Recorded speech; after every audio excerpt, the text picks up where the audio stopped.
Next up on the Cosmic News Network, First Contact with Joshua Pert. Good morning, Earthlings. Good. How you doing today? Good. How you doing today? Welcome to First Contact Radio. Welcome to First Contact Radio. To talk about all these things I'm talking about is because in life, everything is energy. Every single thing that's out there. Yo, it's First Contact with Joshua Poet. He's the man on the mic, just in case you didn't know it. Covering news from all around the globe, from the weather and space to UFOs. He'll talk politics and make you open your eyes. Conspiracy theories and government lies. He'll dig it all up and try to find the proof. Cause it's time to demand the truth. It's time. First Contact Radio. We have time to demand the truth. It's time. First Contact Radio. We have time to demand the truth. It's time. First Contact Radio. It's time to demand the truth. Radio. We have arrived. First Contact. Good morning, Earthlings. How you doing today? Welcome to the Friday edition of First Contact Radio. Today is the 5th of September. Our sun sign is in Virgo. Our moon sign is making the transition from Capricorn to Aquarius. The transition completes itself over the course of this evening, so for a good portion of the day we have a void of course moon, which means that the moon sign goes through its last phase of Capricorn, getting ready to go into the first phase of Aquarius, and then there's a little waiting period of time. Every time is different when the planets transition or the moon sign transitions, that waiting period. And so we just have a short little one. So around 10 o'clock in the morning, things are going to go void, and they'll be void till this evening, about 7 p.m., in which case things will be into the next sign, Aquarius. So going from an earth sign, where things are stable, dealing with the physical world, dealing with the body, practical things, now we're going to move into an air sign. Air sign is movement, activity. The wind brings inspiration. The wind brings change. Aquarius, which is the energy that we're dealing with here, is not only the winds, but it's also futuristic ideals. We've heard of the age of Aquarius that we're moving into, these idealistic times. Well, there's the idea there. The Aquarius also, we're going to look at a little bit more, deals with the idea of meditation. Okay, so we have the void of course moon coming up, at which point our moon sign at that point in time, Capricorn, will be in a nice, good, positive place with Mars.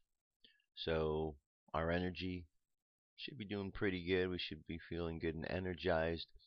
We should feel and be dealing with the physical body. So there's some good vibes as we go forth with this afternoon. Just some good feelings. Venus around noon is going to have some imagination that she's going to want to throw into the mix. So we have that imagination going in as Venus expresses itself through the idea of Scorpio. Okay. And then Aquarius. The moon moves into Aquarius tonight, 6:59 p.m. Alright, and then over the course of the weekend, our moon will continue to be in Aquarius all day Saturday. Sunday, all day in the evening time, it makes a transition into Pisces, which is a water sign.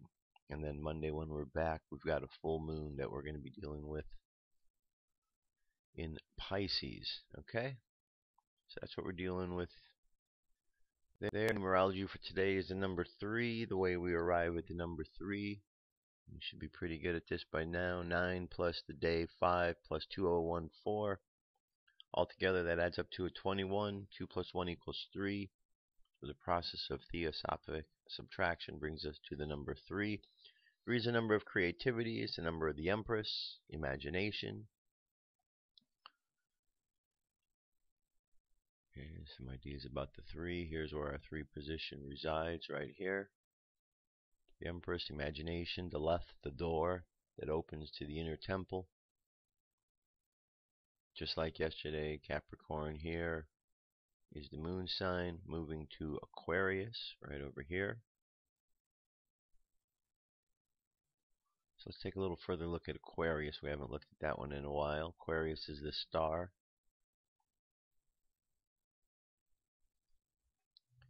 There we go. The Hebrew letter Zadi signifies fish hook. The reference to angling is closely allied with another meaning of the key, namely meditation. What is symbolized by the fish hook is the meaning of investigating the unseen, quest, research into the depths of inner consciousness, symbolized by the water. Such fishing for inner knowledge is the function of meditation. So in other words, the way meditation comes in is we imagine a fish hook. We put on the fish hook a question. We drop the hook down into the subconscious, the pool of subconsciousness, and then a fish will bite. And hopefully the fish will be the fish that will be the right one attracted to the question that was asked. And therefore we bring that up. So the process of meditation is like fishing. Put in the right question, find the right answer. The great central star of the symbol of the life power, which is concentrated and radiated from all of the stars of the universe. The 7 smaller stars refer to the 7 centers of force in the human organism, called interior stars in Western occultism and chakras by the Hindus. They also refer to the 7 planets of astrology. The tree is the brain and the nervous system. The bird on its branches is an ibis, sacred to Hermes. Isis, or nature, is symbolized by the kneeling woman. Her left leg supports her weight and rests upon the earth. Her physical plane, the right leg, maintains her balance and rests upon the waves of the surface of the pool, thus indicating balance attained by control of vibration. The 5 senses of water are the 5 senses. Revelation is the stage of unfoldment attributed to key 17. Okay. Aquarius, air sign. Zadi, fish hook. Current moon phase is 83% of the way full, making its way up to the full moon, where we will be on Monday. Here's what we're going to look at when we look at the sky tonight. Okay, you see Saturn off to the far right with Mars left of it, a little lower and left. Saturn, Mars, Delta, Scorpii, and Antares form an equally spaced, ragged line in the southwest at dusk, as shown at right. Delta Scorpii used to be a bit dimmer than the beta above it. Then in July 2000 it doubled in brightness and has remained bright with slow fluctuations ever since. Okay. Moving from tonight's sky over to the Mayan Oracle, it's an 11-tone day. So we're going to finish up this particular wave spell or theme over the course of the weekend. Going from the 11th, 12th, and 13th on Sunday. When we come back Monday, we'll be beginning a new wave spell. So right now, ending out the wave spell of the Sun, Enlightenment. Today's a Galactic Activation Portal Day. I'll show you why that is. The phrase for today is I dissolve, and it's an 11 dog guided by the dog. I dissolve in order to love, releasing loyalty. I seal the process of heart with the spectral tone of liberation. I am guided by my own power doubled. And we look over here, and we see right here, the 11. You can see here, it has this little pattern in here that goes down over. So the same pattern here, that's why it's Galactic Activation Portal Day. Space weather currently, the solar wind is at 368.6 kilometers per second, Planetary K index is at a 2. Nothing much in the way of coronal holes to be concerned about. M-class flare possibility is 55. X-class is up to 10%. Geomagnetic storm activity has jumped up a little as well. 35% in the mid-latitudes, 20 in the high latitudes. And over on the Jewish calendar, today is a 10 Elul. 10 Elul is the name of the day. The daily thought, impossible. He could have made a world that was self-explanatory. It would look at itself and explain itself according to its own design. But he made a world with such parameters that according to its own rules, it cannot exist. He wanted a world held together by wonder. It's a good one. All right, there you go. That's our cosmic weather. That gets us started with everything taking place today energetically and over the course of the weekend, so you know what you're dealing with. Just remember fire, water, air, earth, and then of course you have spirit that is behind all things. And when you take those elements and you look at the elements around you and you just break them down to those elements, you can begin to understand how to work with them. So if you got fire, you're working with ideas. Fire is something that moves. Air also moves. Water can stay stationary, or it can move. Earth moves. Stays stationary. If Earth moves, it's usually because something big happens, like an earthquake, something of this nature. Okay, so we've got these elements. So this weekend we're looking at the element of Earth because we're dealing with Virgo, which is our current sun sign. So we have the Hermit holding the lantern high, dealing with matters of Earth and the physical world. And our unconscious mind, we're going into Aquarius, so we're dealing with ideas that are air, dealing with air, inspiration, the way we express our words, the way we express ourselves, our words and our actions. Okay, so that's what we're dealing with over the course of this weekend. As we move forward, UFO news is up next. Let's get to it.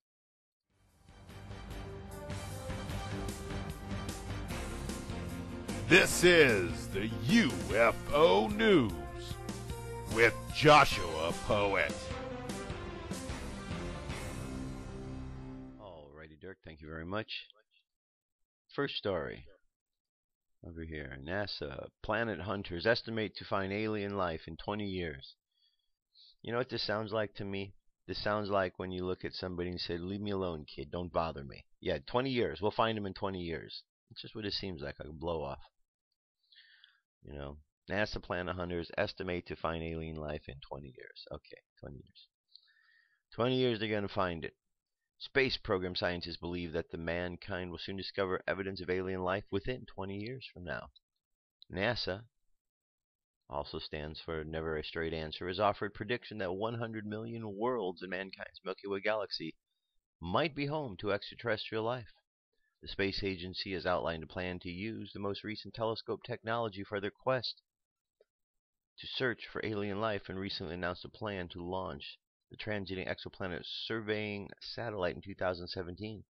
The NASA scientists and administrators expect to discover alien life within the next 2 decades. NASA, we had a question for you. I know you got this elaborate plan. 2 decades. Awesome. Awesome. We got to crawl before we can walk. So I understand you want to take your time in finding the alien life there.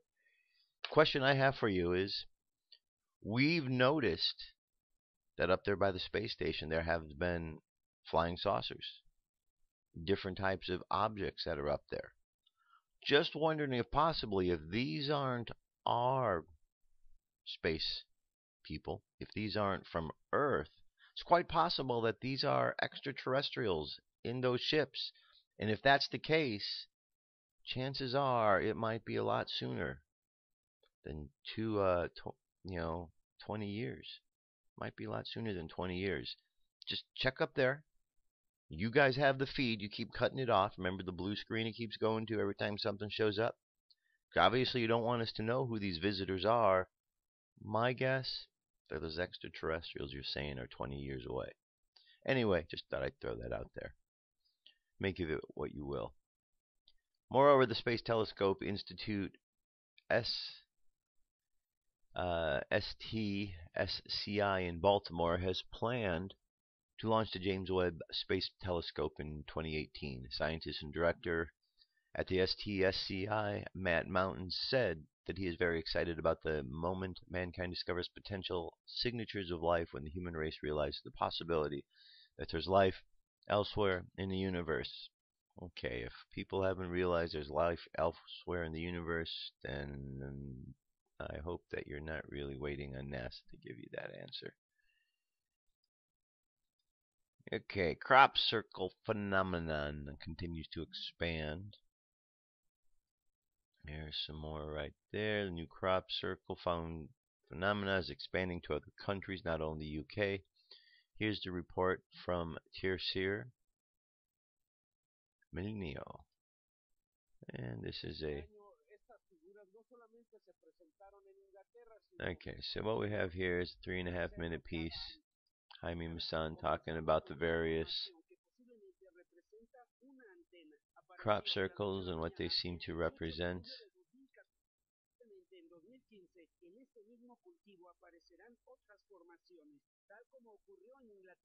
Okay.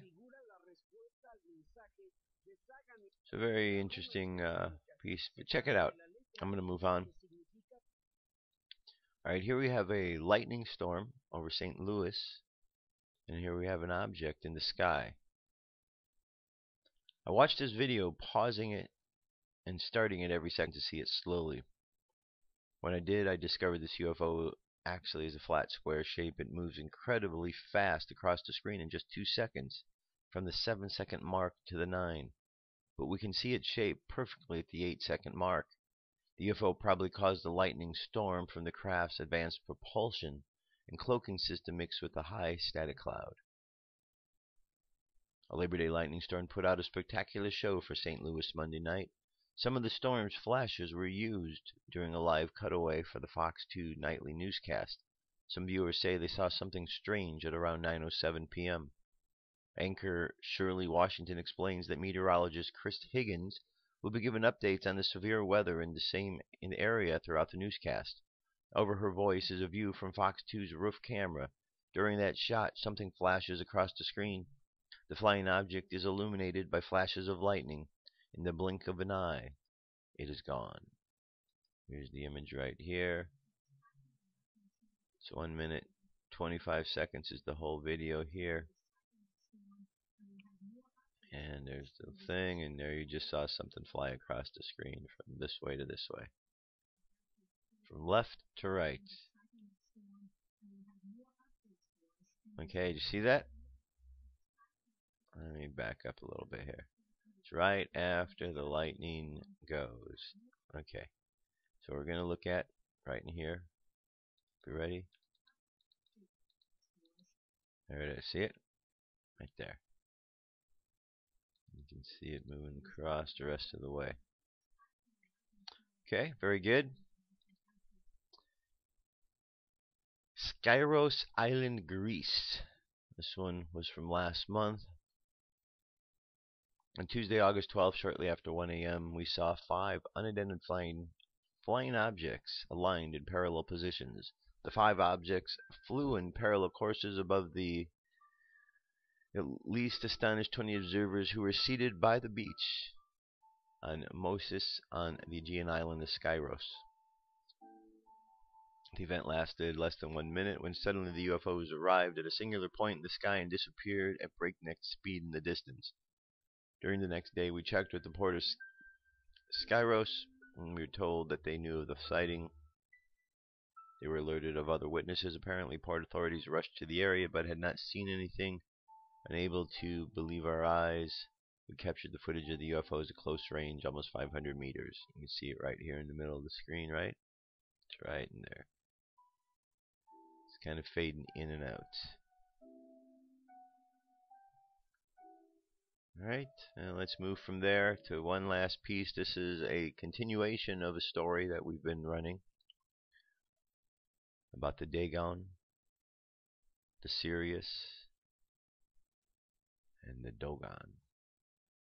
Okay, this is part 3. Herein we continue from part 1 and part 2, considering the serious mystery behind the serious mystery. But it's not that which one may generally think. The Serious Mystery is a book first published by Robert K. G. Temple in 1976 AD. Its premise is that ancient astronaut, or as the terms have been updated, ancient aliens, or actually in this case ancient extraterrestrial amphibians. Noah Bros' Sirius Matters cultural transfer could have taken place between the 19th century French astronomers and the Dogon tribe members during observations of the solar eclipse on the 16th of April 1893. The expedition led by Hen de Salandres. Such transfer is considered likely because the Dogon's astronomical information resembles the knowledge and speculations of European astronomical knowledge of the late 20s, and their mythology was recorded in the 1930s. As an FYI, Sirius B was first observed in 1862 and had been predicted in 1844 on dynamic grounds.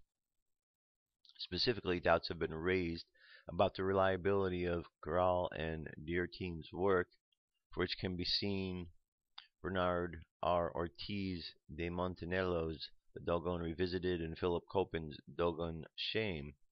Anthropologist Walter Van Beck, who studied the Dogon after Graal and Dierting, found no evidence that the Dogon considered Sirius to be a double star and or that astronomy was particularly important to their belief system. Others, such as Marcel Graal's daughter, Genevieve Kramer-Graal, and anthropologist Luc de Hensch, came to criticize Van Beek's dismissal as political and riddled with unchecked speculation demonstrating a general ignorance of Dogon esoteric tradition.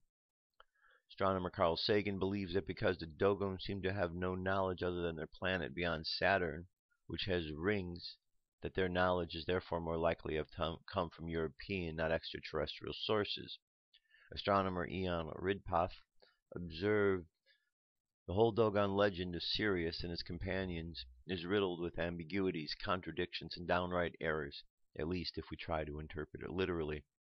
Thus, it may simply be a case of Dogons relating their beliefs about Sirius to researchers, having the researchers offer new info about the system, and finally having the Dogon simply incorporate the new info into their ancient cosmology.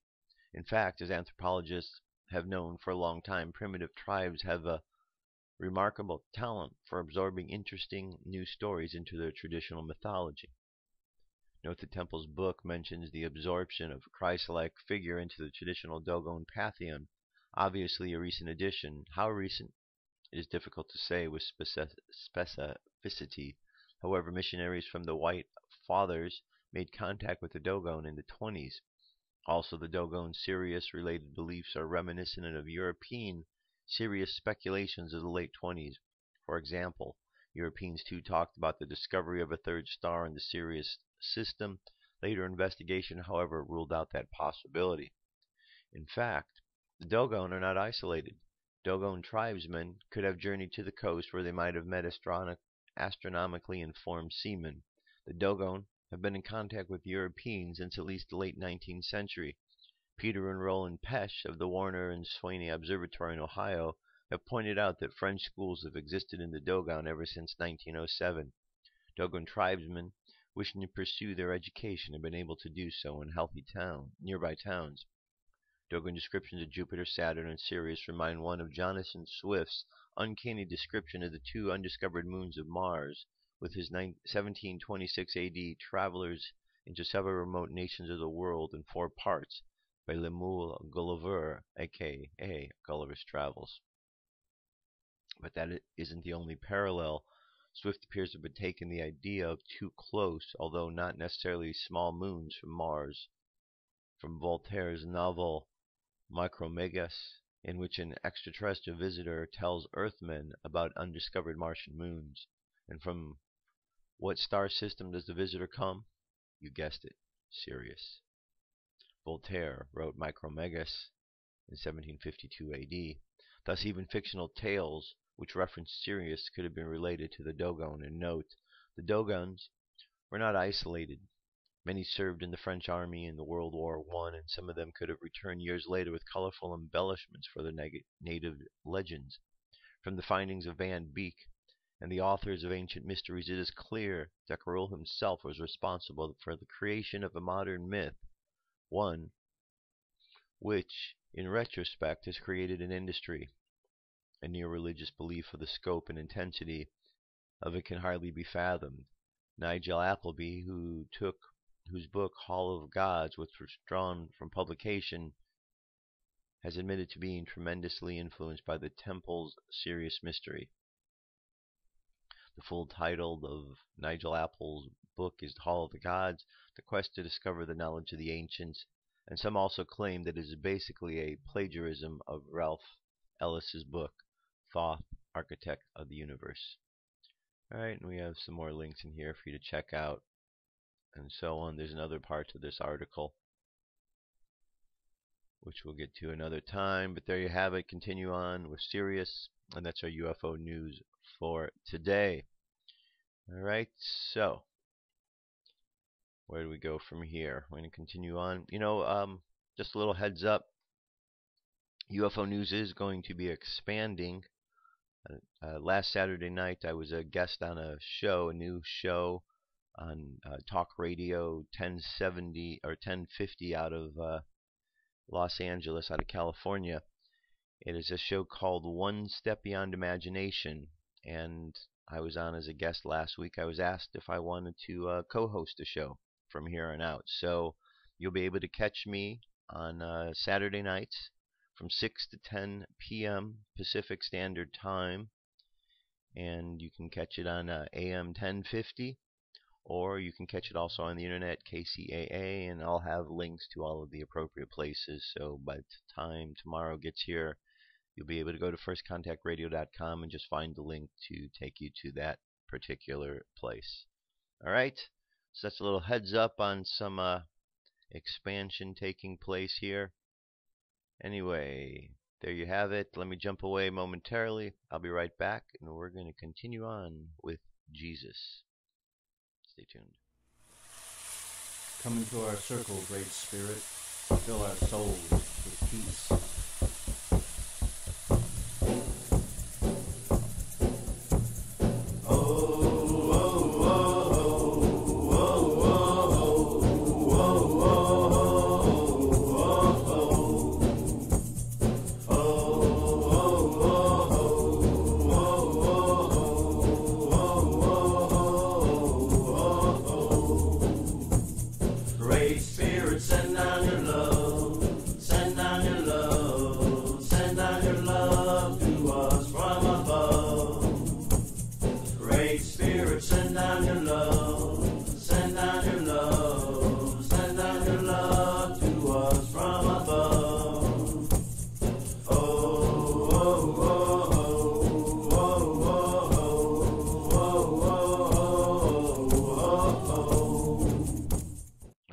Continue on.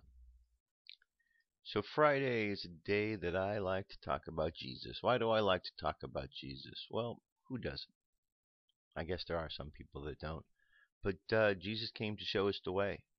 Jesus is the example. Jesus saved and brought, a saving grace to this planet by showing us the way. Because up to that point, there was a lot of confusion. A lot of confusion about what's going on. And Jesus had an example of living that was a little different than what was going on, and through that example, we have an understanding of what is possible for us through the way in which Jesus stood up to death and rose from the death situation. Shows us that there is no death process out there in the way we think. So basically, he helped to overcome and see past some of the false ideas about life. We get a lot of strength from understanding what Jesus was about. He was a rebel as well. He didn't stand for all of the nonsense going on in the world, not certainly back during his time. And if he was around right now, I don't believe he would be dealing with the situations, in a very calm manner. I'm sure it would be a calm manner, but I don't think that he would tolerate these things. And it's kind of wonder to me why so many people who do claim to follow Jesus get caught up in all of this stuff. It's as if they discount the things that Jesus says. One of the things you've heard me play and talk about over and over is Luke chapter 10 verse 18, the phrase in there in which the phrase Jesus saw Satan as lightning from the heights, and it translates in one translation, a direct translation into Aramaic, of Jesus saw Satan lightning Barack Obama. Now, there's some out there that say that this is not an accurate translation, but it is one translation that does translate into what I'm saying. Could be accurate, could be inaccurate. But what I do know is this: for the entire time that I've been on this planet, there's been one person, one being that I'm told that I should listen to what he says, and that's Jesus. I've also been told the entire time I've been here that I should read the Bible, and that the Bible has answers in it. Well, here we have a book, the Bible, which we're told to read. Stories of Jesus, who we're told to read about and listen to what he has to say. And a phrase in there that is one of a number of different interpretations that state the name Satan Barack Obama.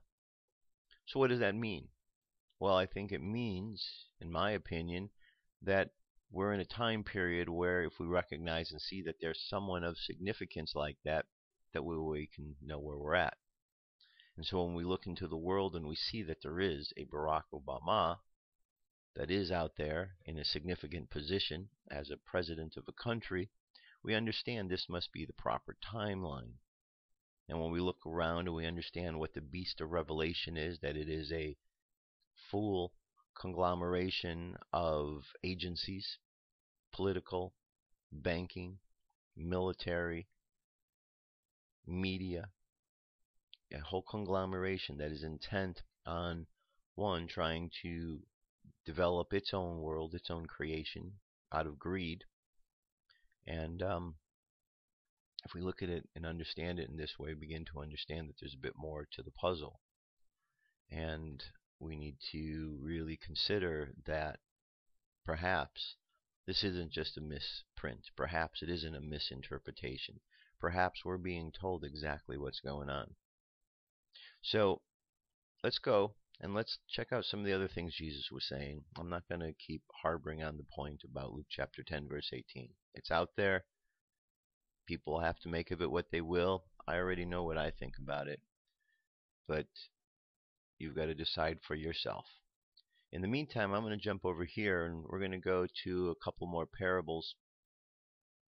These are parables 6, 7, and 8. Okay, this is from Jesus' 46 parables in chronological order. Today we're at 7 and 8. Okay, parable 7. Then he said to them, "Watch out, be on guard against all kinds of greed. Man's life does not consist in the abundance of his possessions." And he told them this parable. The ground of a certain rich man produced a good crop. He thought to himself, "What shall I do? I have no place to store my crops."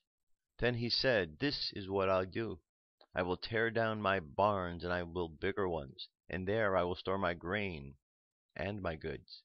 And I'll say to myself, you have plenty of good things laid up for many years. Take life easy, eat, drink, be merry." But God said to him, "You fool, this very night your life will be demanded from you. Then who will get what you have prepared for yourself?" This is how it will be with anyone who stores up things for himself, but it is not rich towards God. Okay, so let's go look a little bit more what the meaning is. It says, what are signs of greed that show up in a person's life? What parts of the parable can you identify with? What parts of the parable make you feel uncomfortable? In Ecclesiastes 8:15, Solomon says, "I commanded pleasure, for there is nothing good for a man under the sun except to eat and drink and be merry. And this will stand by him in his toils throughout the days of his life which God has given him under the sun." Is the Bible giving us conflicting advice? Good question. 4, does the parable say you should not plan for retirement or you should not save money or valuables? It's another good question because it's something that is brought up quite a bit. Why is it difficult for us to accept the fact that our life and things are temporary? What step can you take this week to become less dependent upon your possessions? You know, these are all very good questions, and I have conversations quite often with people that are Christians, Catholics, Baptists, a variety of religions, and we talk about God and Jesus. And, you know, it's very interesting because I often hear a similar type of thing people say. They'll listen to what the words are in the Bible. And Jesus may say, do not store up for yourself an earthly treasure. And then man will say, but we have to prepare for our future. But we have to prepare for retirement. All things that aren't included in Jesus' statements. But man, women, humankind, feels no problem just adding on to the things that are said as if they know better. But they don't know better. Humankind is still trying to figure it out, so we really need to listen to the words. And I always think it's kind of important, if the words are out there, to take the next step beyond listening is actually applying the meaning. Just imagine if we applied what Jesus said to our lives, what our lives might be like. They're more than just words, they're actual ways to live. All right, let's take a look at Parable 8. Parable 8 is called Watchfulness. Be dressed, ready for service, and keep your lamps burning, like men waiting for their master return from a wedding banquet, so that when he comes and knocks, they can immediately open the door for him. It will be good for those servants whose master finds them watching when he comes. I tell you the truth, he will dress himself to serve, will have them recline at the table, and will come and wait on them. It will be good for those servants whose master finds them ready, even if he comes in the second or third watch of the night. But understand this, if the owner of the house had known at what hour the thief was coming, he would not have let the house be broken into. You must also be ready, because the Son of Man will come at an hour when you do not expect him. So, watchfulness is very important. Questions. What is it like to wait for someone without knowing when he or she is coming? We've all done that. We've all waited, so what's it like to wait for somebody? How long did Jesus say the servants should be willing to wait for their master? How does this translate to you today? For what are we to be watchful? And what does this watchfulness involve? And why is watchfulness not a passive activity? What has God given us? What has He given to you? How much have we, individually and collectively, been entrusted with? What responsibilities or duty might God demand of you? And what can you do for God in your area of responsibility? All good questions. All good questions. You know, we need to be watchful in this thing called life. Lots going on. And on a daily basis, we are being misled by those who are supposed to be leading. So we really need to pay attention for ourselves. All right, let's jump ahead here. We're going to look at 2 more parables, or at least the next one anyway. Parable number 9. Faithful and wise servant, the Lord replied, a faithful, sensible servant is one to whom the master can give the responsibility of managing his other household servants and feeding them. If the master returns and finds that the servant has done a good job, there will be a reward. I tell you the truth, the master will put the servant in charge of all he owns. But what if the servant thinks my master won't be back for a while, and he begins beating the other servants, partying and getting drunk? The master will return unannounced and unexpected, and he will cut the servant into pieces and banish him with the unfaithful. And a servant who knows what the master wants but isn't prepared and doesn't carry out the instructions will be severely punished. But someone who does not know and then does something wrong will be punished only lightly. When someone has been given much, much will be required in return, and when someone has been entrusted with much, even more will be required. Let's look at the meanings of this. It says, what would you do if you hired a house caretaker to watch your house and your children? You left for a week-long vacation and returned a day early to find your caretaker had neglected your kids, had a big party, and trashed your home. What distinguishes the faithful and wise manager? How did Jesus say that an irresponsible servant might behave when left in charge of the household? And why might a person behave in this way? In view of Christ's second coming, what does this parable teach you about readiness, about stewardship, judgment, serving others, witnessing?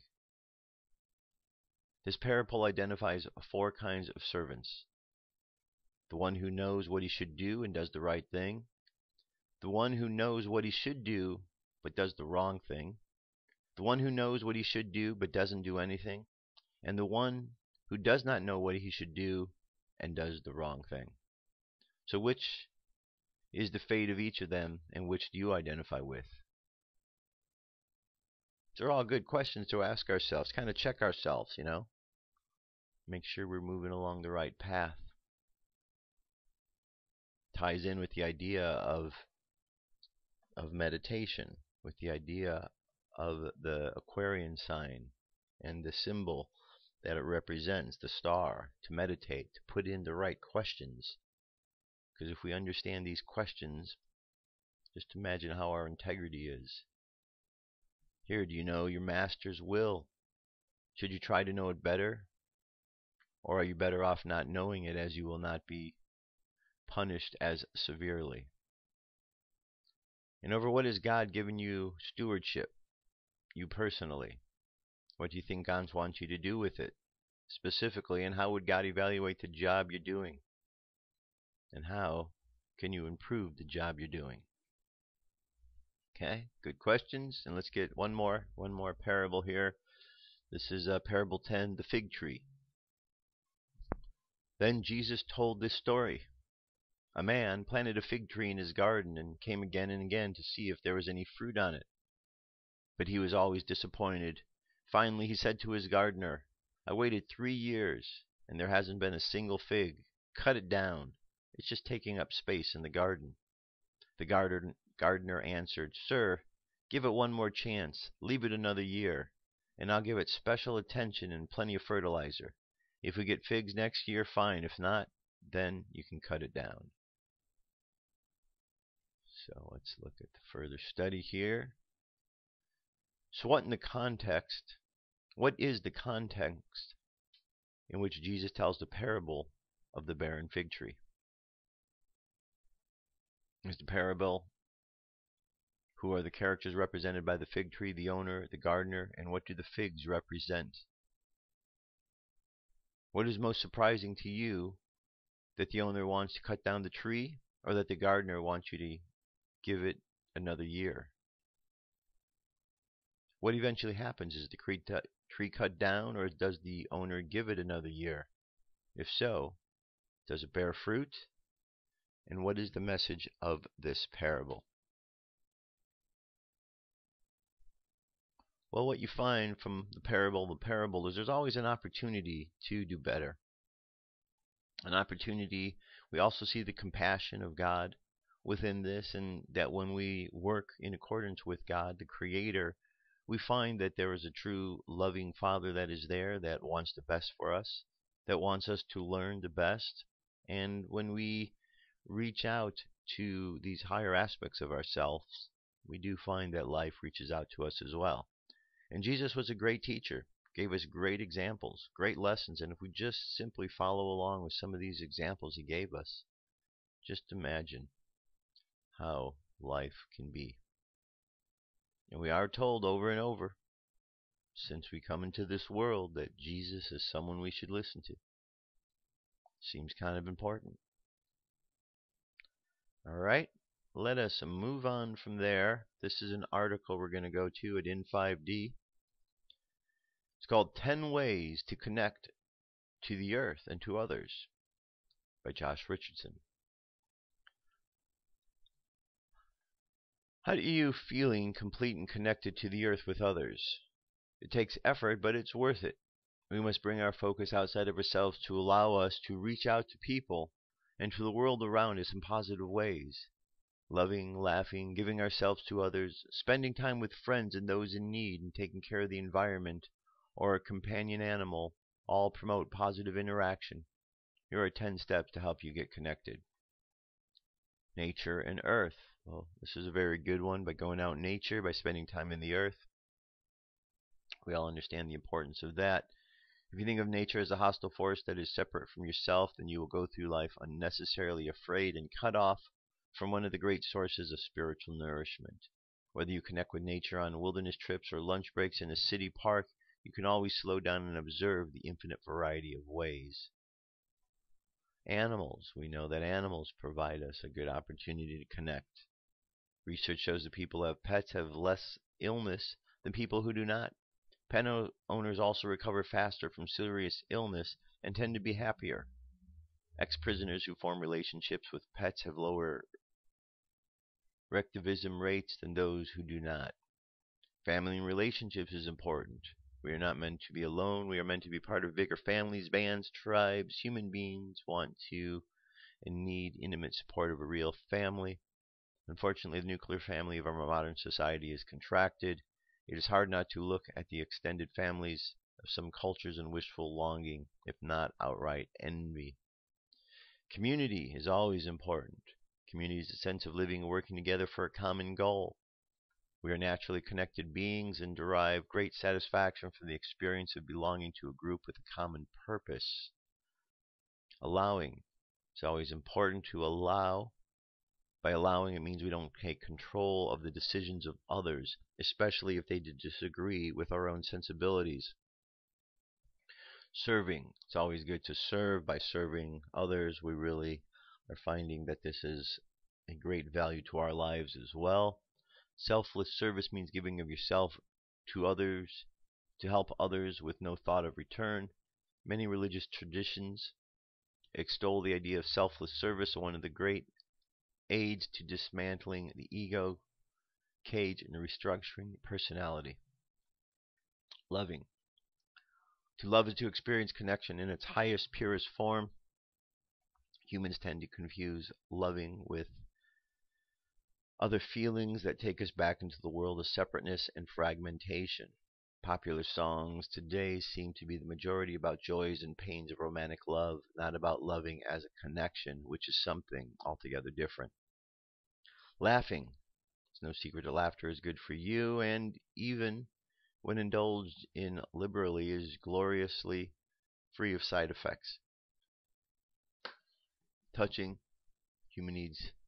Beings need to touch and to be touched. A great deal of animal and human research shows that individuals deprived of physical contact are insecure, poorly adjusted, and more prone to illness.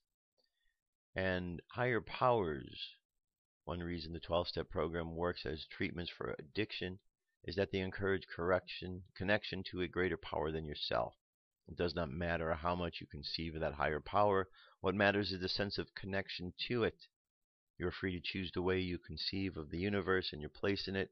People who experience themselves as part of and supported by something larger than themselves are less fearful and more healthy than people who view the world through the bars of an ego cage, seeing the world as separate from themselves and as being disconnected.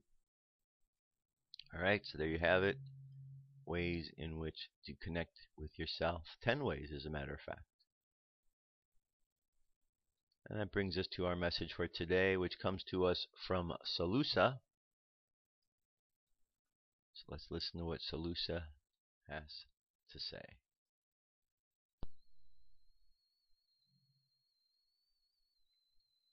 SaLuSa. September 5th, 2014, by Mike Quincy. SaLuSa. The stage has been set inasmuch that you are being lifted up into the levels of the higher vibrations.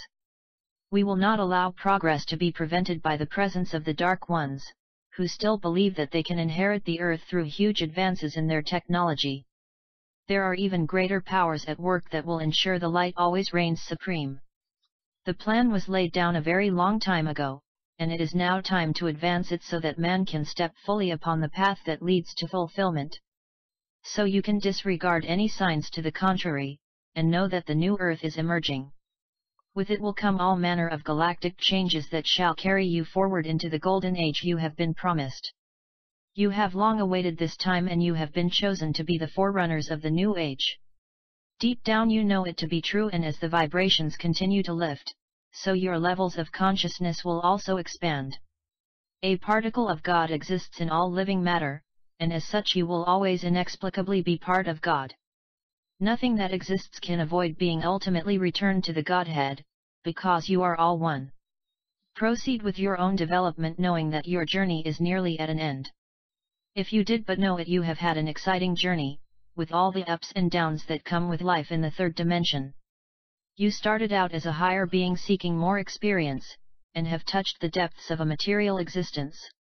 You are now well advanced on your journey back into the light as you leave the lower vibrations behind. The higher dimensions beckon and you approach them as a far greater being of light than when you first started out. You have evolved at a rapid rate that ensures you are ready to commence the next stage in your evolution fully prepared. When your journey commenced eons of time ago, you knew it would be long and arduous, yet were ready for whatever experience you needed. In the near future you will regain full consciousness and fully understand the necessity for your various experiences. Once more you will be whole to never again need such demanding experiences. From here on you can look forward to an ever-expanding level of consciousness, as you enjoy a sudden change that will thrust you forward into a higher level of being. So be patient and know that all proceeds well and according to plan. Even those souls who appear to lag behind are simply completing their experiences at whatever level is necessary for them to evolve. You would not be here at this time unless you were capable of handling the demands that it imposes. You are all brave and wonderful souls who have sacrificed much to be here, and you will reap the benefits very soon. The hard work is all but over, so do not despair at what goes on around you. It is time to focus on your own needs, and ensure you are ready for the final days of the old energies and all that it embraces. The new energies are emerging, and if yours are similar you will attract them and continue to rise up. We have, as you might say, our finger upon the pulse of the earth, and we assist Mother Earth as she too makes her preparations to ascend. The changes necessary are in hand, and we have assisted her in making them with the minimum of problems to the life forms upon Earth. The more you can work in harmony with the Earth, the easier the transition will be for all life forms. The more extreme damage has been prevented which could have had the most serious consequences, even to the extent of destroying the Earth. However, that period has long passed, but was nevertheless in the time period of many who are still alive today. Following edicts that come from the spiritual hierarchy over eons of time, we have directed and assisted you so that you have followed a less damaging path. Although there is still disharmony upon Earth that seems to dominate your news, the fact remains that the vibrations are lifting and you have passed the danger period. Bear in mind that you are all here to witness the end times of the last age. Peace such as you understand it will suddenly descend upon Earth sooner than you might expect. Over your many lives you have acquired much knowledge, and your experience will help you to serve others. In reality, life is about helping your fellow man to evolve, and the way showers will always lead the way. They mainly work beyond your sight and are involved in issues that are of galactic proportions. One day you too will take on similar responsibilities, but that is of course well into your future. Life on Earth resembles very little of how it will be in the higher vibrations, indeed very little at all. However, it is the lessons learned that will hold you in good stead and able to be mentors to those who follow on. There are of course other quite different life forms to yours, yet the underlying goal is evolution that returns you to the light. It is from whence you came, and you will always feel a connection with it, and an urge to return to it. There is so much that you have been cut off from to ensure your experiences upon Earth are in accordance with your needs. Without merging into the lower vibrations you would not have had such wonderful experiences, and that includes all of them, as those you term negative are also vital to your understanding. So do judge those still embroiled in them as all experiences of immense value, and all souls go through many periods of trial and error. The whole experience makes you ready to carry others forward, and you will do it as a denizen of the light. Do not worry about what lies ahead, as there will always be others to take your hand and guide you. I am SaLuSa from Sirius, a star that is teeming with life, that is sending its light far and wide to lift those souls in need of it. Quite soon you will be able to join us, and then your lives will be one great adventure as you travel the universe. You will be guided by the higher beings who know the needs of those you serve, and life will be exciting and rewarding. Do not believe for one moment that you will be wanting for satisfying experiences, and of course you will still be evolving as you are now. As always, I leave you in love and light. Thank you, SaLuSa. All right, good message, very important message about the change ahead of us, continuing to happen. You know, I just want to take a moment before I close things out, just to send out some, positive vibes and condolences to Joan Rivers' family. You heard that she had passed on, and it's a sad thing when somebody passes on, no matter who it is and what they've done. She had lived a long life, made a lot of people laugh, which was awesome. The thing that I find that is quite strange is it was just the last time that we heard Joan Rivers really say anything in the public was about 2 months ago, in which she stated that when asked if we'd have a gay president, she said, "Oh, we already do, that the president's gay and that Miss Obama's a tranny, transgender. Everybody knows that." She said this in public, and here it is 2 months later, and she's dead.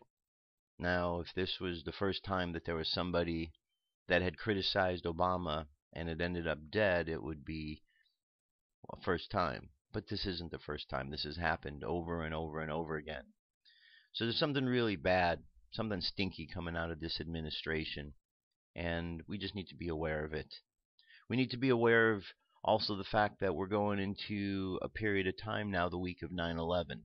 And you can hear as you flip through the mainstream news channels, they're dropping clues. They're dropping clues. There's some false flag that's going on out there. And there will be a number of Americans that will fall for it and believe hook, line, and sinker that exactly what's happening is the way that, is happening. But you just need to pay attention to what's going on. Don't buy into the lies. Remember the wars and the rumors of the wars. And there's a lot of rumors these days about what's going on in the world. It's all about wanting to keep a war going. So when the CIA goes out there and they create an organization like Al-Qaeda, it's in order to make a bad guy so they can go out and then create and continue the war. When the CIA or Al-Qaeda expand and they become ISIS, it's simply so that they can have another boogeyman so we can go out there and fight a war in that country. It's all about creating bad guys so the war continues on. Because America, sad to say, makes money off of war. And it's weird to see what's happened to America over the years. But good times are ahead. Good times are ahead because the bad guys are on their way out. So for that, I am grateful. So let us go into our meditation. Let's think of the positive stuff. Let's imagine all of the problem makers just going away. That's it, going away. Very, very simple. So close your eyes. Take a deep breath. And exhale. Take another deep breath. And exhale again. I want you to imagine the planet Earth and look at the planet Earth and all of the people. And imagine looking at it from a distance. And as you look at the Earth, I want you to see this strange black hole opening up. And as the black hole opened up, all of those who are creating darkness and negativity on the planet, the leaders of this planet, are strangely attracted to the blackness of the black hole. And as they're pulled into this black hole, they disappear from our reality. Gone forever, not needing to deal with them anymore. The universe has done that. And we see the leaders of the countries around us, the Obamas and the Putins and the Bushes and the Clintons and the Kerrys and all of the other corrupt leaders around this world. We see them pulled into this black hole and disappear forever. Gone. We see all the evilness of the church and the evilness of the Pope and the popes and what they have brought. We see them all disappearing and all of the other negativity of the religious organizations around the planet. And we see the bankers and those who are enslaving the world. We see them sucked into this black hole as well. And we see all those in the media that are hiding the truth, lying to the American people, just pulled in. And one by one, Americans watch as all of these people are pulled past them by gravity into this black hole. And we imagine ourselves, good people upon this planet, watching all of these evil, dark-minded individuals pulled away. And we see them all being sucked down this black hole, and the black hole disappears, and there we are on a planet without any of this warlike beings, negativity, doubts, fears. And so we take a moment to give thanks to the universe, thanks to God.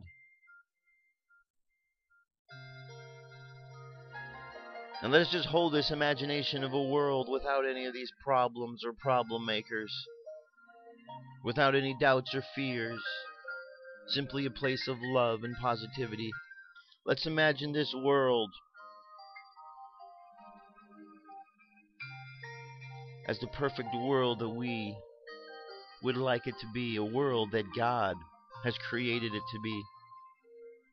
And let's just imagine all the good things ahead of us and think positivity for the world. And let's surround the world with a globe of golden light protecting the planet.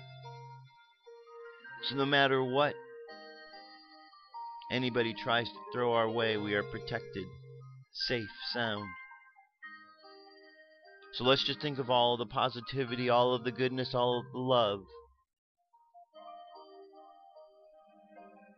Let's think of the affirmation for today: I am changing the world. And think of all the positive ways of changing the world with all of the positive vibes available to us. So imagine your subconscious mind continuing out into the world, sending out these good vibes. Lots of love. Imagine all of the problem makers gone. And life and earth evolves peacefully, lovingly. So let your subconscious mind continue on that journey, and let's bring our conscious mind back to the present moment on the count of 3. 3, coming back to the present moment filled with confidence. 2, coming back to the present moment filled with faith. And 1, coming back to the present moment happy, healthy, and whole. Happy, healthy, and whole. Take another deep breath. Exhale. And open your eyes. There you have it, my friends. That's it for the day, for the week. Thank you very much for being here. I'll be back on Monday with more news and information. In the meantime, check out the show this weekend. I'll make sure that there's a link for it. It's One Step Beyond Imagination is the show, and I will be on there as a co-host. You can find it in Los Angeles, AM 1050, 6 to 10 p.m. Saturday nights.